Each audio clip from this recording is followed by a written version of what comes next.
Hi, it's Dwyer. It is Friday the 13th, June 13th, 2025.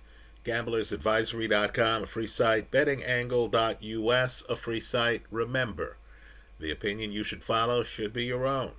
Just consider this video to be a second opinion from a complete stranger online. There was a real potent scene that took place in boxing recently at 135 pounds.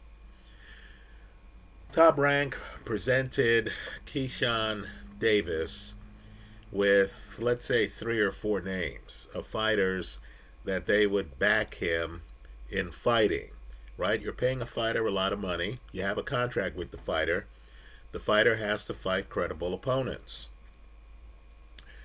Keyshawn picked the guy who hadn't fought in 2 years, who Shakur Stevenson looked terrified of being in the ring with. Right? Stevenson, if you believe the scoring, moved away from Edwin De Los Santos, who is a major puncher, right, and won that fight by decision. So Keyshawn picked him, the rusty guy, right, who had lost to his good friend Shakur Stevenson. Well, you know the rest. Come the weigh-in, Keyshawn misses weight by 4 pounds. Now, Edwin De Los Santos's promoter, his manager, Samson Lukowitz, has been in the game a long time. I believe Lukowitz was even involved with Sergio Martinez when he ruled the roost years ago. De Los Santos wanted to fight Davis because De Los Santos understood he's a puncher. Davis was going to be in the pocket with him. Right? Understand, Davis, to me, is one of the best 10 fighters in the sport pound for pound. But he's high risk. It could all change on one punch. He fought a puncher, Gus Lemos, who pulled the same, trick of coming in above weight. And Keyshawn let that fight go forward, in part because the fight was in Keyshawn's backyard, and he was the foundation of that promotion. And if you look at that fight, Davis won the fight. He looked magnificent. He stopped Lemos early. But here you had a puncher throwing bombs, and Keyshawn is just there leaning away from the shots and coming back with counters. Right? If Lemos was just a little bit savvier, if he just feinted a little bit better, right? Feinted, had Keyshawn lean back, then when Keyshawn leans forward, come in with the real shot. Who knows what would have happened? Well, understand, De Los Santos understood Davis was not going to run from him. De Los Santos wanted the bout. I made a video after all this weight thing hit the press, and I said, hey, De Los Santos wants the bout. Right? But Samson Lukowitz saw that Keyshawn was 4 pounds over and didn't like the confidence that the Keyshawn people were acting with. In other words, Lukowitz felt that he had been set up. He had a fighter coming off of 2 years out of the ring. And of course, in his comeback fight, here is Davis with no intention of fighting at 135, coming in at 139.3, right, to try to slug with his guy. Lukowitz thought the risk was too great. Well, understand the fallout. The fight didn't take place. Top Rank is going to step in and compensate Lukowitz and Santos some of the money, right, that they incurred, of course, in preparing for the fight. Pay them a bit for their time, but they're not being made whole. Well, understand, the fighter and Lukowitz then had a diplomatic argument, right? Now, Lukowitz is the kind of guy who stayed with De Los Santos as he was out the ring for 2 years. Part of it was for medical reasons. So this is the ride or die manager guy. Right? This is the guy who's with you in good times and bad times. De Los Santos, of course, is thinking, wow, Davis is unbeaten. Had I beaten him, I'd be the man. This is the time for me to fight him.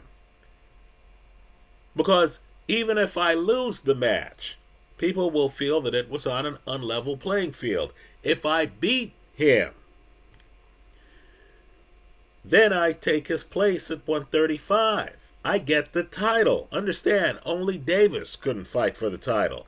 De Los Santos was still eligible to fight for the title. So, of course, he and Lukowitz decided to split up amicably. Lukowitz, being a class guy, gave De Los Santos a full release. Right now, quite frankly, it pays for him to do so because there are other fighters in the sport who are looking at him and thinking, wow, that's a class guy. That was a class move. Right? De Los Santos himself, later in his career, might look at him and say, you know, this guy treated me well. I understand why he didn't want me taking a fight against a guy who is one of the best in the sport, and spotting him a greater than 4-pound weight advantage. But understand what happened. Because Keyshawn comes in 4 1/3 pounds overweight, De Los Santos split with Lukowitz, his manager. Right, folks? The fallout is absurd. So let's talk about 135 just for a moment. Let me say this first, though.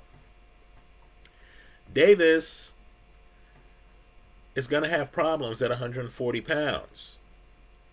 Right? I think Davis would have problems just based on styles, my take, against Richardson Hitchens, who's fighting George Kambosos. Right? Think about it, too. At 140 pounds, you have certain fighters, Sandor Martin, for example, Puello, for example.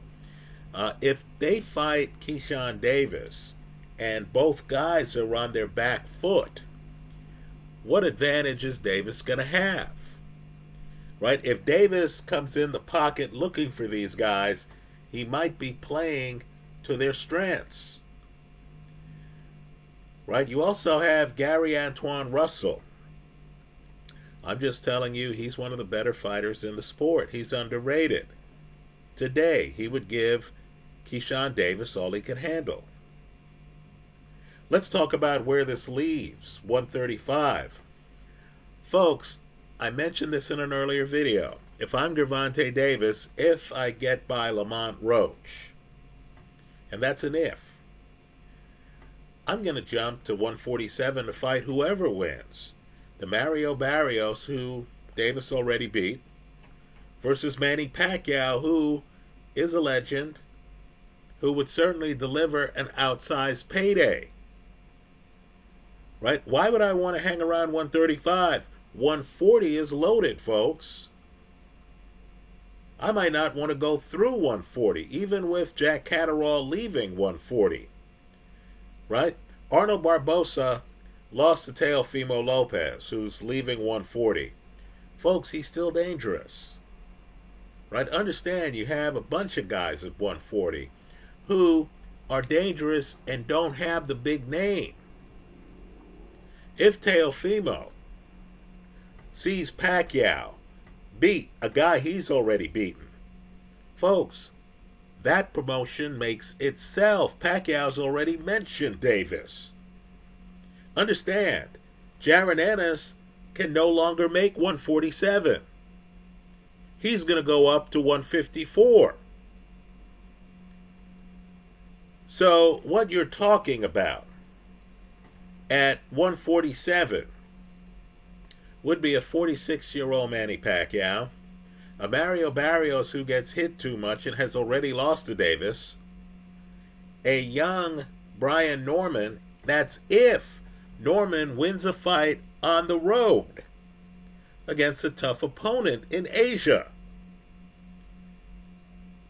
Right? If I'm Gervonta Davis, I'm licking my lips. Not only that, the resume would look great, wouldn't it? Because Davis has been champion at a lighter weight. He's been champion at 135, right? I think he fought Mario Barrios at 140. Double check me on that. He'd be able to then annex 147 if he is successful and remains unbeaten. Then there's the Jake Paul factor. Folks, when Jake Paul comes knocking on your door, you answer. This is professional prize fighting. The paydays matter. Not only that, Gervonta Davis has cover, because Gervonta Davis's last fight was at 135.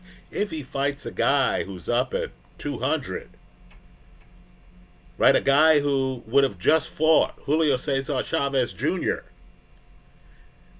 even if he loses that fight, fans are going to think to themselves, well, he was fighting out of his weight class. Well out of his weight class. And of course, Gervonta would get paid for that match. Gervonta could even gain weight for that match, knowing that win, lose, or draw, he's going to settle at 147 or 154. The Shakur Stevenson, William Zepeda fight. Folks, that's huge. Zepeda's going to be on his front foot. Let me say this. Fans get tired. They literally get tired of guys who are too back foot. So the ring size is 18 by 18, not 20 by 20. It's not a big ring either, right? It's not 24 by 24. It's 18 by 18. Zepeda is coming off of 2 fights against a guy who I believe will continue to be one of the hardest matchups Zepeda ever had to face. Tevin Farmer. Understand, Farmer is one of these guys who is a puzzle. You can beat Farmer, but you don't look good doing it. Right? He's a gamer. He's a guy who is still bringing it in the later rounds. He has stamina. I'm curious to see if Shakur Stevenson, and Stevenson's an excellent fighter, right? But the styles, let's say, we'll find out a lot together on this fight. I'm not sure if Stevenson can bring any dynamic that Tevin Farmer didn't bring against William Zepeda. So understand, we used to have a crowded 135 with Loma at 135, with Devin Haney at 135, right? It was jam-packed. Folks, that division has emptied out. One man's going to be standing at the end of the Zepeda-Stevenson fight. Right? Gervonta Davis, why is he even hanging around 135? Right? He might leave the division to pursue Manny Pacquiao. Why not? Again, Pacquiao's 46. You're getting a bigger payday than fighting anybody else. Right? At, Gervonta Davis's stage, and he's now, in his 30s? He's fighting for legacy. He already has cashed a lot of checks. Right, what's going to be a more meaningful fight for legacy purposes? A fight against Edwin De Los Santos? A fight against Gary Antoine Russell if he moves up to 140? Or a fight against Manny Pacquiao? I think it's the latter, don't you? So let's see what happens. If I'm Lamont Roach, I'm looking around and I'm thinking, man, I already beat Gervonta Davis. I don't care what the judges had to say about that or anything like that. The public knows I won the first fight. Is there stiffer competition at 135? If there isn't, what am I doing hanging out at 130? Where Lamont Roach has a belt. Right? If I'm Lamont Roach, I'm like, hey, let me enter this emptying room now. and take on some of these guys. Right? So, as for Keyshawn Davis, let's just say his style, in my opinion, would have given him the edge against a Gervonta Davis. Right? Shakur Stevenson already announced he wouldn't fight his good buddy, and I don't blame the guys. That would be like the Klitschko brothers fighting each other. Right? Whatever the payday is, that'd be the most expensive payday you ever get in your life. Not worth it. Right? So those two buddies weren't going to fight at 135. Right? Let's just say Keyshawn Davis knows his way around the pocket. I think he would have given Zepeda a tough fight. Right? With Loma leaving the division, I'm not sure if Keyshawn would have had much competition at 135. But of course, his body has already left the division, hasn't it? So the guy inside the body has to venture to 140, and I'm just telling you, that's a dangerous division.